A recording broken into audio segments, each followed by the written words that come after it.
Bueno, entonces damos inicio a nuestra reunión ordinaria de la Comisión de Cuentas y Control de la Administración Financiera del Estado. Lo primero es poner a consideración el acta de la sesión anterior que ya fue distribuida por medios electrónicos. Si no hay objeción, damos por aprobado. Lo segundo es los asuntos entrados que también fueron enviados, fueron socializados a través de medios digitales. Entonces, si no hay comentarios sobre eso, pasamos al siguiente punto. El tercer punto, ya entramos a los proyectos de leyes. Tenemos 5 expedientes para tratar el día de la fecha. El primero es transferencia de recursos depositados en concepto de indemnizaciones debidas por el Estado en caso de perjuicio causado en el marco de su función jurisdiccional para transferir a una cuenta corriente de la Corte Suprema de Justicia de recursos propios. Es de un expediente remitido por la Corte Suprema de Justicia el 14 de abril. No está en nuestro orden del día de hoy de la plenaria, pero seguramente será incluido en las próximas semanas. Entonces, no sé si el equipo técnico de la comisión quieren explicar brevemente de qué se trata el expediente. Fernando. Sí, señor. Sí, perfecto. Este es un expediente que tuvo entrada el 14 de abril, remitido por la Corte, ya que la Corte tiene iniciativa parlamentaria según la Constitución Nacional.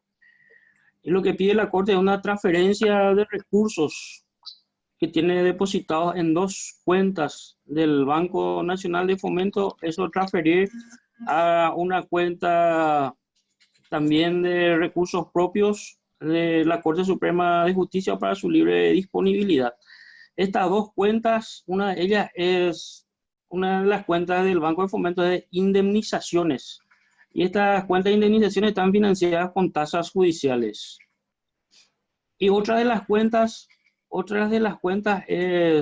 está financiada con la ley 4980 del 2013, y ambas cuentas deben ser transferidas a la cuenta de recursos propios de la Corte Suprema de Justicia. La segunda cuenta, la que guarda relación a patentes, ya es una cuenta que fue derogada por ley. Fue derogada por la ley 5531 del 2015 en su artículo 2 y se encuentra sin movimiento esa cuenta a partir del 16 de junio del 2016. Se encuentra sin movimiento con un saldo de 3.300 millones de guaraníes. Con relación a la primera cuenta de indemnizaciones, esta cuenta de indemnizaciones está abierta para sufragar los gastos de justicia en lo cual incurren los jueces, los tribunales de apelaciones en sus intervenciones jurisdiccionales.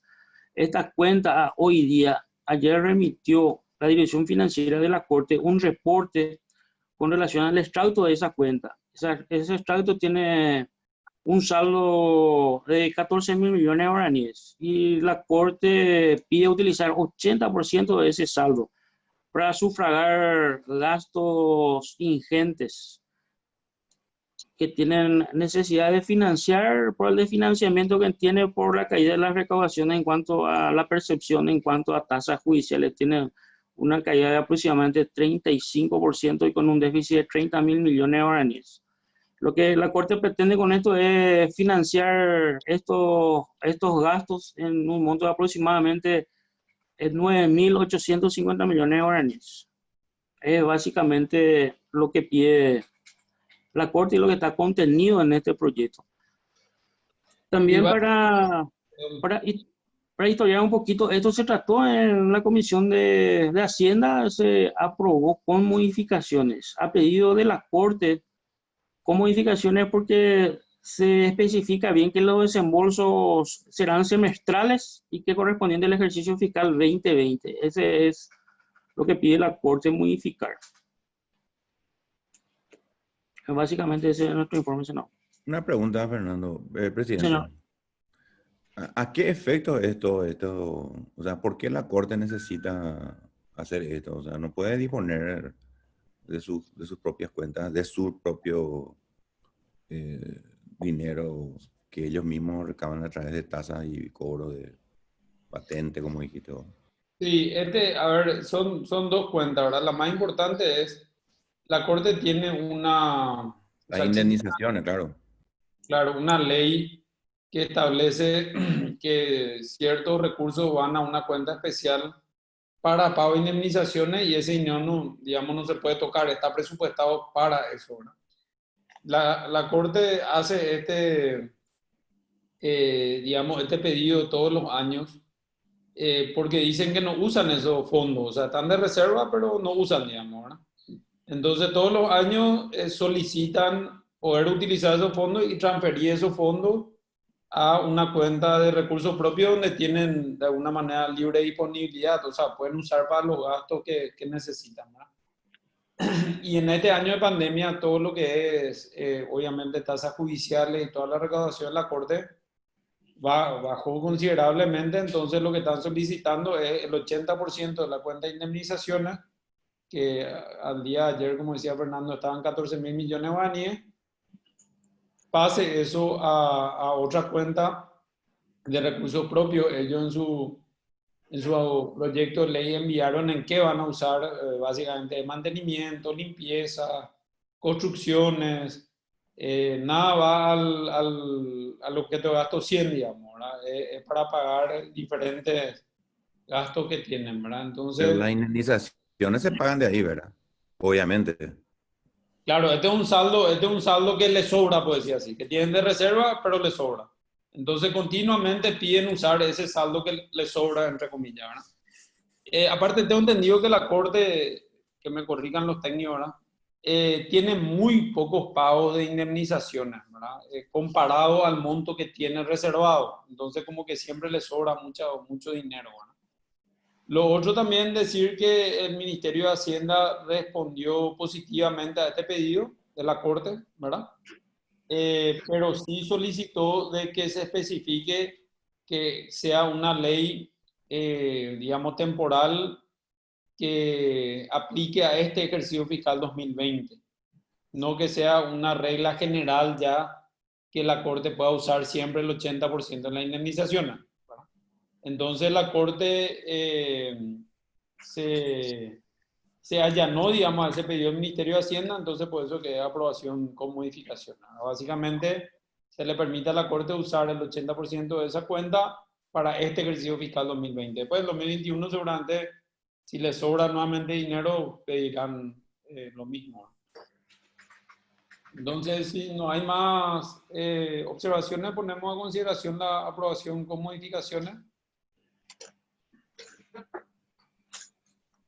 Bueno, pasamos a nuestro siguiente punto del orden del día, que es el proyecto de ley que establece medidas de racionalización del gasto público,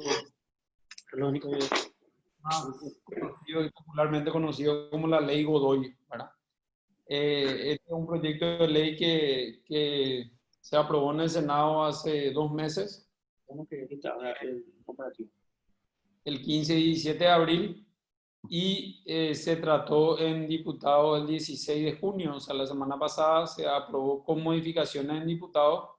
Entonces existen dos versiones, ¿verdad? La versión diputados y la versión senadores. Entonces, Fernando, si se envió al grupo de WhatsApp y si no, si puede enviar ahora a todos los miembros de la comisión el cuadro comparativo Ahora repito. Ok, Ahora repito, señor. de estas dos versiones, digamos, que tenemos en Senado y en diputado, ¿no? Pero básicamente para resumir, y después le doy la palabra ahí al equipo técnico si hay algo más que agregar. Uno hicieron muchos cambios de forma, digamos, de redacción. Pero los cambios de fondo, eh, hay dos o tres. No quería poner en silencio, Rolando, porque entra mucho ruido. Hay dos o tres modificaciones, ¿verdad? La primera es que en diputados se excluyó el tope de cantidad de viajes al exterior que habíamos aprobado en Senado, hasta 2 viajes por funcionario. Lo segundo, se eliminó nosotros habíamos puesto la prohibición de que el funcionario cobre en concepto de multas. La famosa historia de la Secretaría de Tributación, de aduanas y demás, ¿verdad? Eso eliminó diputados. Lo tercero, nosotros habíamos puesto una prohibición de que los funcionarios no puedan recibir ningún tipo de comisiones fuera de su remuneración y su gasto de representación. Eso eliminó también diputados. Y después el punto central de discusión, que es el artículo 8, que habla sobre el tema de las binacionales. Nosotros como Senado habíamos establecido que ningún funcionario puede ganar más que el presidente de la República. Eso eliminó también diputados. Bueno, y básicamente esos son como los cambios de fondo más importantes, ¿verdad? No sé, Rolando o Mario, si quieren agregar algo más. En realidad, eso que usted señaló, señor presidente, que está contenido en el cuadro comparativo, básicamente usted ya explicó los puntos más importantes. Bueno, no sé si hay alguien, algún miembro de la comisión que hace uso de la palabra. Básicamente son dos versiones, ¿verdad? Senador o diputado nomás se vota, ¿verdad? Ya, no hay otra salida. Modificaciones ya no se pueden hacer. No, porque ya se aprobaron en ambas cámaras, ahora hay dos versiones, ¿no? Particularmente yo voy a acompañar la versión Senado, ¿verdad? Sí, claro. Pero básicamente lo que tenemos que hacer es simplemente dos dictámenes y en el pleno se va a tener que votar sí o sí una. Chao. Sí. Bueno, y pongo en toda consideración la versión senadora de lo que quieran acompañar. Hola, Ancho. Estamos hablando de la ley de racionalización de gastos superfluos, que tenía como principal proyectista a Sergio hoy. Fernando, ¿esto va otra vez a diputado o ya Tu ahora micrófono va? está cerrado, Ancho. Depende del resultado. Si nosotros ratificamos senadores, vuelve a diputados. Si no ratificamos senadores, va la versión diputado al Poder Ejecutivo. Bueno, entonces, no sé si el senador Ramírez quiere acompañar algún dictamen. Tu micrófono, Ancho, está cerrado, ¿no? Buen día a todos. Yo voy por la ratificación, la versión que salió de senadores. Ok, gracias. El siguiente punto de nuestro orden del día, el 3.3. Un ratito, antes, si me disculpa, presidente, el sentido del voto del senador Apuril y de la senadora Hermelinda. También, ratificación senadora. Hay entonces unanimidad de los cuatro. Así es. Ok, gracias, presidente. Bueno, decía, los siguientes dos puntos del orden del día están relacionados. El 3.3, que es el que amplía el presupuesto de la Secretaría Nacional de Cultura en 6.600 millones de guaraníes.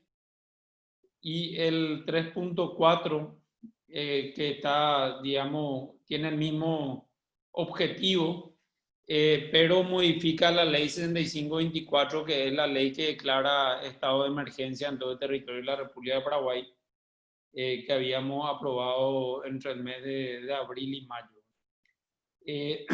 Estos dos proyectos, entiendo que las diferentes comisiones que trataron esta semana postergaron.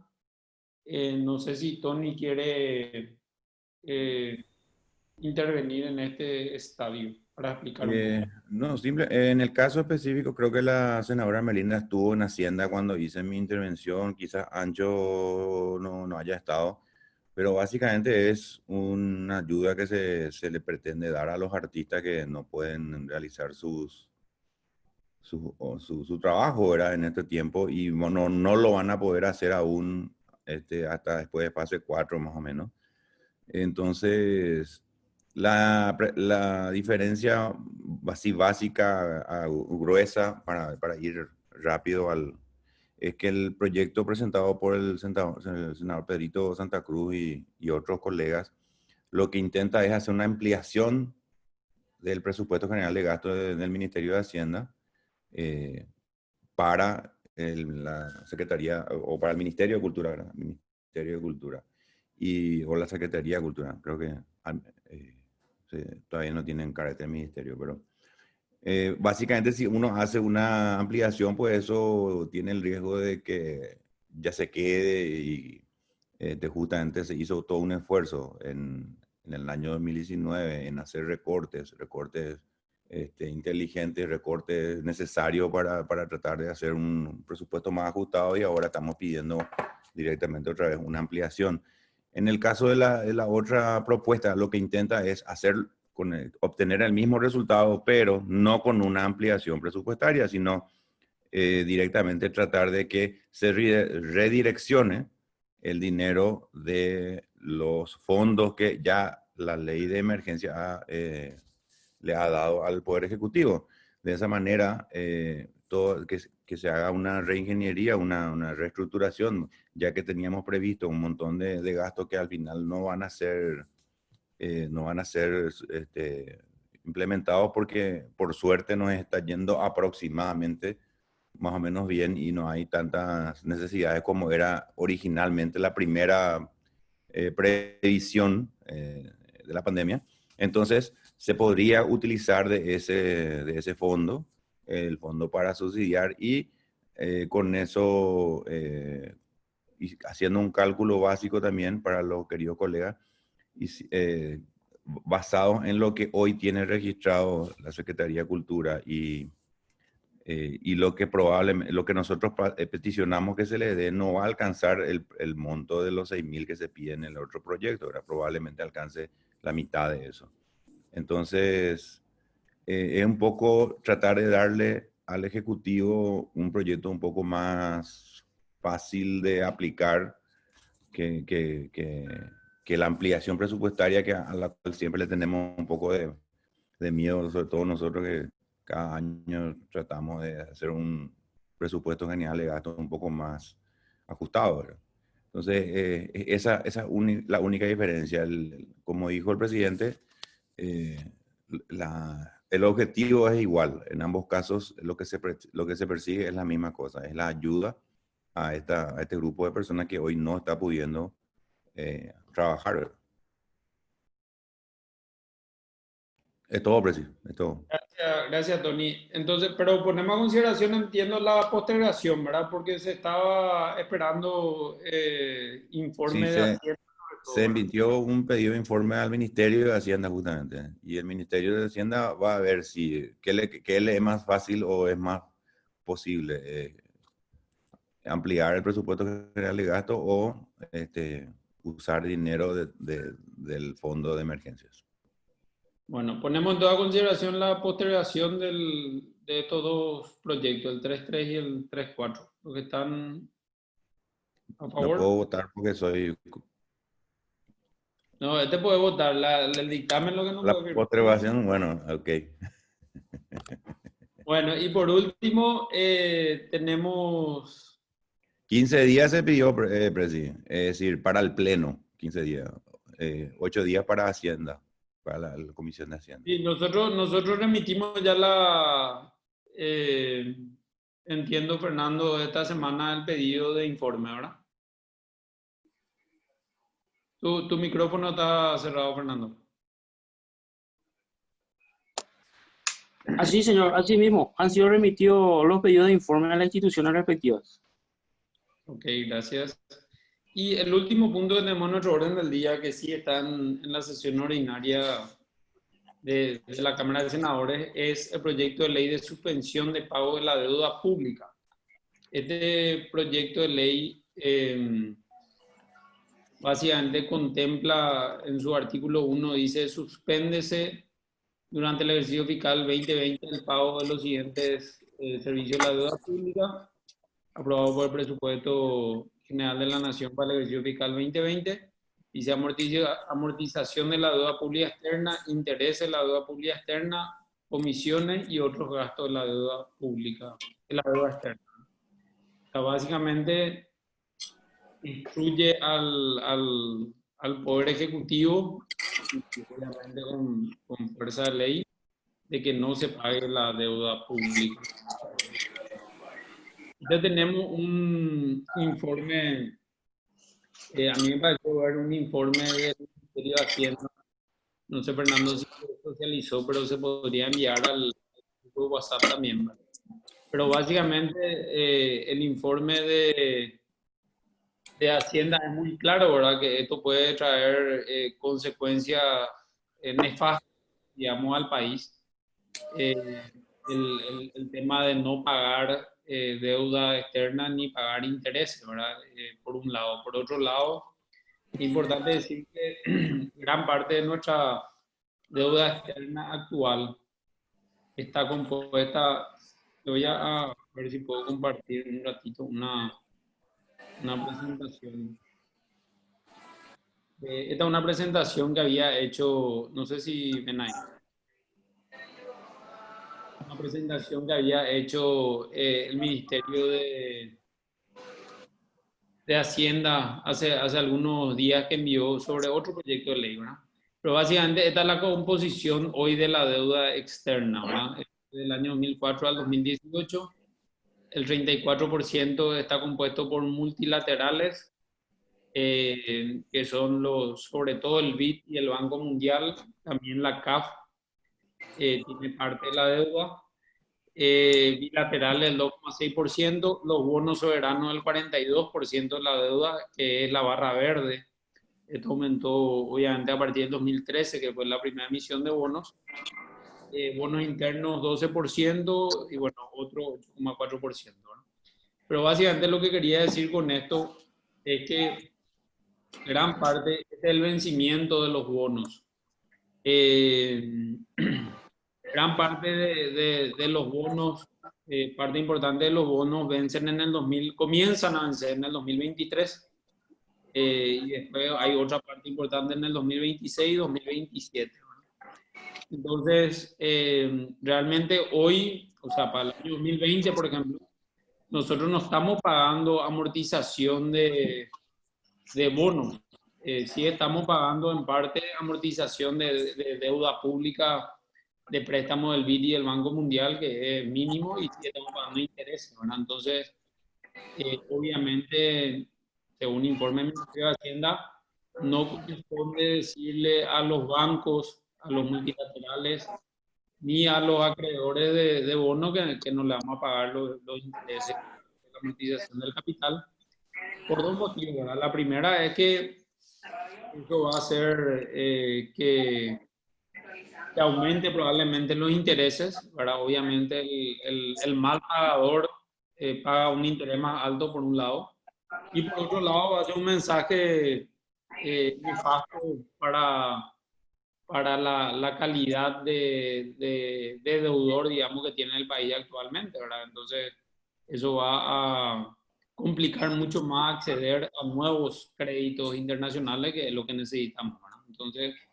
básicamente el Ministerio de Hacienda aconseja el rechazo a este proyecto. No sé si hay alguien que quiera agregar o preguntar algo. Ancho, tu micrófono está abierto. ¿Estás desayunando y no en algún shopping, vos ya? No, tanto como un shopping no, pero no, yo estoy en contra del proyecto. Creo que este tipo de situaciones siempre tiene que partir del Ejecutivo, ¿verdad? Si el Ejecutivo o el gobierno tiene la condición de honrar las deudas, ¿por qué nosotros le diríamos que no pague? Para mí no tiene sentido. Ahora sí, evidentemente hay una situación incontrolable financieramente, económicamente, y que ojalá nunca ocurra, y bueno, y se verá, el Ejecutivo tratará en todo caso que el Parlamento lo ayude en la decisión de no pagar, ¿verdad? Para que la decisión sea mucho más soberana y no ejecutiva. Pero ¿por qué nosotros instar a no pagar? ¿No? O sea, no, yo no encuentro todavía el motivo del por qué, por lo cual yo no estoy de acuerdo. Ok, entonces, no sé, la senadora Melinda, si quiere decir algo. No, en el mismo sentido del senador Ancho Ramírez, yo no estoy de acuerdo, no, todavía no encuentro un motivo, una fundamentación para no pagar una deuda, ¿verdad? Entonces, no, yo estoy por el rechazo, no estoy a favor. Bueno, entonces mocionamos el rechazo, que es la moción que se hizo a viva voz. Los que estén de acuerdo con el rechazo del proyecto de ley, pueden levantar acrílico verde. Bueno, agradeciéndole la participación y considerando que es la última sesión del periodo legislativo, agradecerle a todos por su participación este año, obviamente también al equipo técnico de la comisión. Ha sido un gusto y un placer poder compartir con ustedes este año. Mismo decirle, me sentí muy a gusto, me siento muy a gusto con ustedes. Felicitaciones, senador, por la dirección de su presidencia, así es que, y decirle lo mismo también a Puril y a Ancho, que nunca faltamos, parece, muy pocas veces dijimos no y no participamos, así es que felicitaciones, presidente. Muchísimas gracias por eso también. En el mismo sentido, ¿eh? En el mismo sentido. Así que buen trabajo, Percha. Buen trabajo a todo el equipo. ¿Verdad? Le deseamos también, quiero aprovechar la oportunidad para desearle muchísima suerte, éxito y todo lo que corresponde al querido Rolando, cuyo nombre aparece en la lista de los 15 probables subcontralores. Así que le deseamos toda la fuerza. Gracias. Éxito. Gracias, senador. Gracias. Conocemos su trabajo y por eso creo que está ahí donde está en este momento, ¿verdad?